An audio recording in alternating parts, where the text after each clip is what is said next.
Sebuah minibus yang mengangkut belasan jerigen berisi bahan bakar minyak jenis Pertalite terbakar di Desa Lohututu, Kecamatan Wonggeduku, Konawe, Sulawesi Tenggara.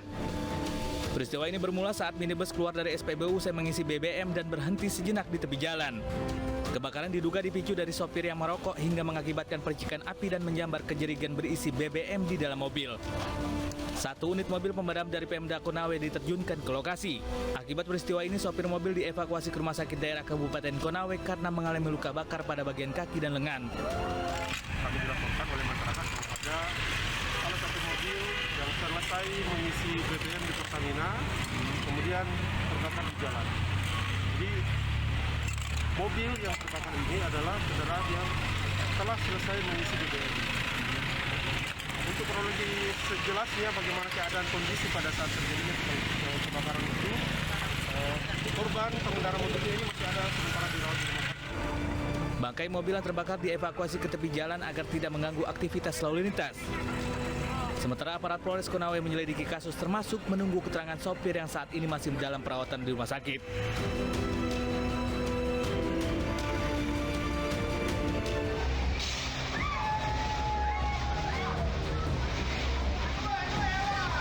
Hujan badai dan angin kencang melanda Banda Aceh dan Aceh Besar. Atap rumah warga dan toko di sekitar Pasar Al-Mahira rusak parah. Pedagang dan warga yang sedang berada di pasar ketakutan dan mencari tempat perlindungan. Angin kencang juga melanda kawasan Lamdingin, Kecamatan Syahkuala, Banda Aceh. Atap 2 unit rumah warga ikut dihempas angin kencang. Di Aceh Besar sejumlah pohon tumbang akibat diterjang angin kencang. Pagi setelah kami bersetuju opening, setelah berdoa terjadi musibah ini sekitar 15 menit lamanya, alhamdulillah kami bisa masuk ke dalam semua dan begitu terjang angin langsung ini di depan habis semua. Warga diimbau agar tetap waspada jika sewaktu-waktu kondisi cuaca ekstrim kembali terjadi.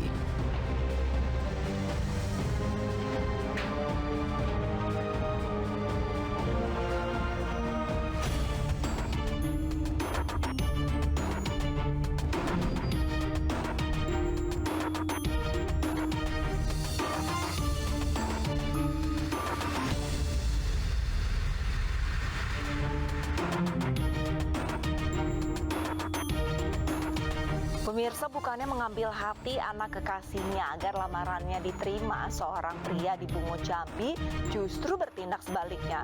Sang anak yang berhasil dibujuk agar mau pergi bersamanya justru dianiaya pelaku hingga tewas. Pelaku terlanjur sakit hati karena ibu korban menolak ajakannya untuk menikah. Pemirsa, selain kasus pembunuhan bocah 5 tahun tersebut selama 1 jam ke depan, Realita juga akan menghadirkan berita-berita kriminal pilihan. Bersama saya, Arlisa Hadi.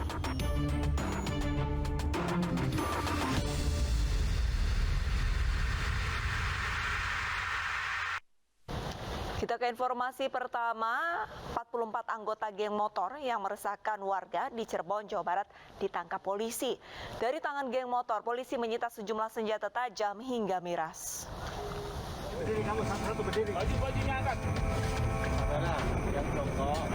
Anggota geng motor yang meresahkan warga Cirebon ditangkap petugas gabungan TNI Polri. Puluhan anggota geng motor ini ditangkap dari sejumlah lokasi, diantaranya di wilayah Tengah Pleret, Arjawinangun, dan wilayah Timur Cirebon. Saat diamankan, anggota geng motor ini sedang pesta miras. Dari tangan mereka, polisi menyita sejumlah senjata tajam hingga minuman keras.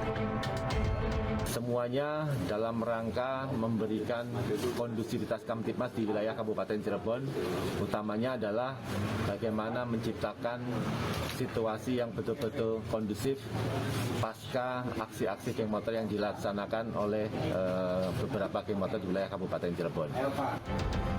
Razia masih akan terus digelar untuk menciptakan keamanan dan kenyamanan warga di wilayah Cirebon dan sekitarnya. Direktorat Reserse Kriminal Umum Polda Aceh menangkap 5 terduga pelaku penembakan yang menewaskan 2 petani di Aceh Besar 12 Mei lalu. Dendam pribadi antara pelaku dan korban menjadi motif penembakan.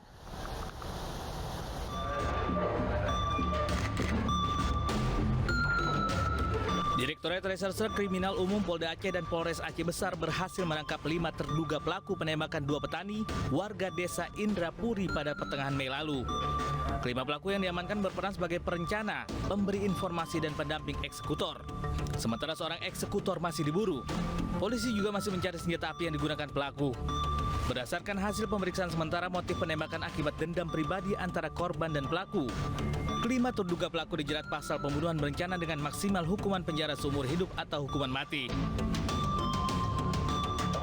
Dari pembunuhan ini kita dapatkan motif mereka, dugaan sementara adalah dendam karena masalah pribadi antara korban dan pelaku. Dan ini lagi kita dalamin kembali motif-motif yang lain. Saat ini tim masih di lapangan untuk mengejar barang bukti berupa senpi ataupun amunisi yang digunakan. Peristiwa penembakan terhadap Maimun dan Ridwan terjadi pada 12 Mei. Keduanya diberondong tembakan saat mengendarai sepeda motor hendak pulang selepas dari berkebun. Dalam kondisi terluka, korban sempat menelpon keluarga dan meminta tolong. Korban sempat dibawa ke rumah sakit namun nyawanya tidak tertolong. Dari lokasi kejadian, polisi mengamankan barang bukti 4 selongsong peluru kaliber 556. Diduga senjata yang digunakan jenis laras panjang.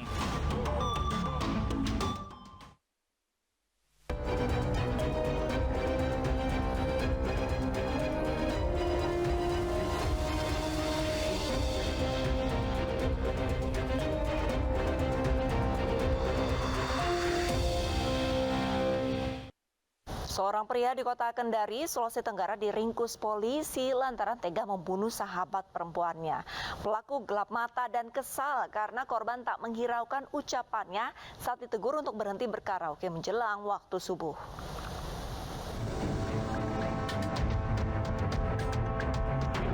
NS warga kota Kendari, Sulawesi Tenggara ini hanya tertunduk lemas saat dimintai keterangan oleh aparat Polresta Kendari terkait aksi pembunuhan yang dilakukan terhadap sahabat perempuannya. Pria 33 tahun ini tega menikam korban HKL 39 tahun hingga tewas lantaran korban tak mengindahkan tegurannya untuk tidak berkaraoke di waktu subuh. Peristiwa yang terjadi di Jalan Mekar, Kecamatan Kadia, Kota Kendari berawal saat pelaku dan rekannya menikmati malam minggu bersama, lalu menegur korban yang tak berhenti berkaraoke meski masuk waktu subuh. Bukannya takut mengganggu tetangga sekitar, korban tak menghiraukan ucapan pelaku dan terus bernyanyi.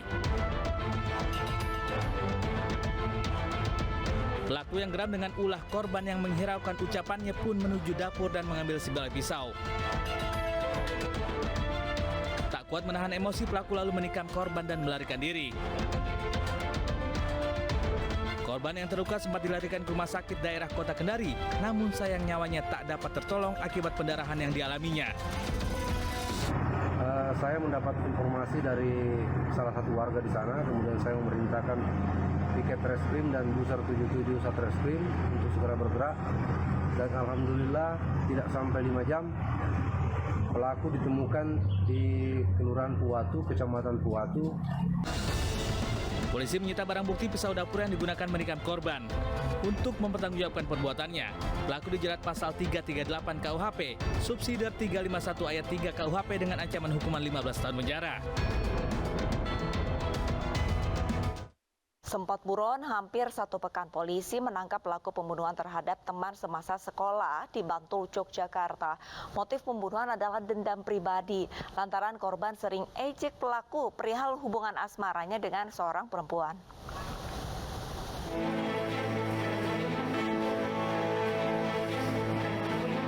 Dengan langkah kaki tertatih, D alias Wawan terpaksa dihadiahi timah panas oleh petugas Mapolres Yogyakarta karena mencoba kabur dalam penangkapan usai sepekan buron.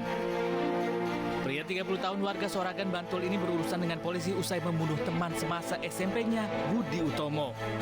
Kepada petugas, pelaku mengaku nekat membunuh lantaran dendam kerap diejek di depan teman-temannya tentang seorang perempuan. Polisi menyita barang bukti pakaian korban, kursi serta sepeda motor milik pelaku. Selanjutnya pelaku dijerat pasal berlapis tentang pembunuhan dengan ancaman hukuman pidana 20 tahun penjara. Motifnya yaitu pelaku merasa sakit hati dan dendam terhadap korban karena sering diejek dan disinggung terkait hubungannya dengan perempuan, seseorang perempuan. itu motif dari pelaku melakukan pembunuhan terhadap korban. Sebelumnya seorang pria di Bantul, Yogyakarta tewas mengenaskan usai ditikam dengan senjata tajam oleh teman semasa sekolahnya. Korban meregang nyawa dengan sejumlah luka tusuk di dada dan lengan. Mendapat laporan warga, polisi tiba di lokasi dan menggelar olah tempat kejadian perkara dan memeriksa sejumlah saksi. Peristiwa pembunuhan itu berawal saat korban bertamu ke rumah rekannya. Tiba-tiba pelaku datang dan menganiaya korban. Rekan korban yang mengetahui kejadian membawa korban ke rumah sakit, namun naas, nyawanya tak tertolong akibat pendarahan hebat yang dialaminya.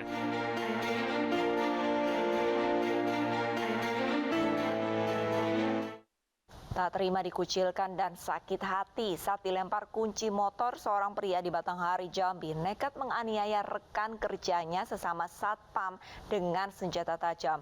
Korban tewas di lokasi kejadian dengan luka tikam di bagian dada sebelah kiri.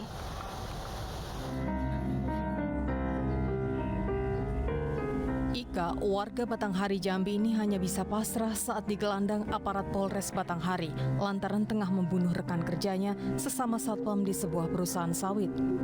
Pelaku tega membunuh rekannya sendiri lantaran sakit hati usai mengejar pencuri sawit. Korban melemparkan kunci motor ke pelaku. Sempat terjadi adu mulut, namun pelaku lebih memilih menghindari pertengkaran menuju mes security. Pelaku mendapat pesan singkat dari korban yang mengucilkan pelaku serta ajakan berkelahi. Tak terima dipandang sebelah mata, pelaku mendatangi korban ke pos jaga. Setelah tiba, tanpa basa-basi, korban menganiaya dan membenturkan kepala pelaku. Gelap mata, pelaku pun mengambil pisau dari pinggangnya dan menghujam dada kiri korban hingga korban meregang nyawa di lokasi. Usai membunuh korban, pelaku pun melarikan diri. Dijelaskan oleh Kasat Jarsa maupun Kapolsek, ditemukanlah pisau di semak-semak. Yang mana pisau ini ada namanya pelaku.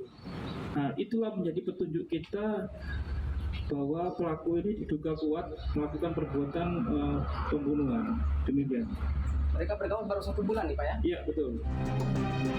Polisi menyita sejumlah barang bukti termasuk pisau yang digunakan untuk membunuh korban. Pelaku terancam pasal 340 KUH pidana subsidiar pasal 338 dengan ancaman penjara seumur hidup. Masih dari Batanghari, Jambi, pemirsa, seorang pria tega membunuh temannya sendiri lantaran sakit hati. Tak diberikan komisi hasil pencurian sawit curian. Ironisnya, pembunuhan terjadi di depan anak korban yang masih berusia 5 tahun.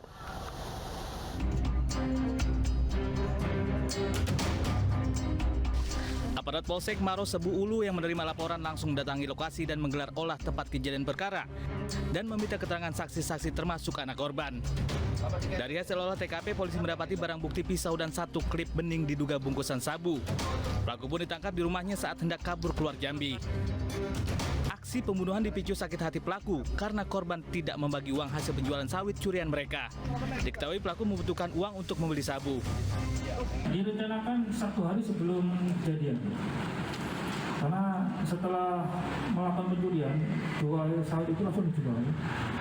Dan ketika diminta mana bagian saya, korban tidak memberi.